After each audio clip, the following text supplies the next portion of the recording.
Funeral arrangements have been made for the victim of a hit-and-run earlier this week, but are methods to raise money for funeral expenses illegal? Family members of Ebony Knight say they did take to the streets for help with funeral expenses. News Channel 18's Ava Wilhite tells us what happened next. Ava.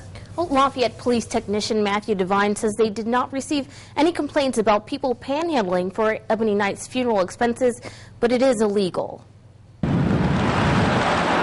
At the intersection of State Road 25 and South Beck Lane in Lafayette is the memorial for 15-year-old hit-and-run victim, Ebony Knight. Since Sunday's accident, people like Shaquita Johnson have been stopping by to pay their respects. I just figured it could have been anyone. Like, it could have been someone way smaller than her. And so for somebody to recognize, what happened, then I felt that it helped the family out a lot. Johnson says a fundraiser should be set up to help the victim's family and to prevent something like this from happening again. In fact, family members of Ebony Knight tried to fundraise on their own. Family members told News Channel 18 they did stand near the memorial site Wednesday evening asking for change to help with funeral expenses. Lafayette Police Technician Matthew Devine says it's illegal. Yes, there is an ordinance on the books that prohibits begging or panhandling. Devine says the Lafayette Police do not intend to issue any of the family members a ticket for begging.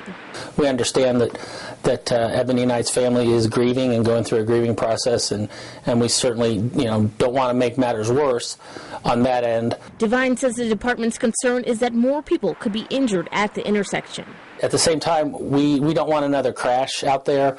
If there's people at the crash scene that are asking for funds, that might be a distraction to drivers that are driving by, and it might be a danger to the people that are actually out there. Devine says he and other officers sat down with the Knight family to help explain what help a victim's advocate could provide, and funeral arrangements have been made for Ebony Knight in Chicago for Saturday, March 5th. We'll post the exact location and time in this story on our website, WLFI.com. Ava Wilhite, News Channel 18.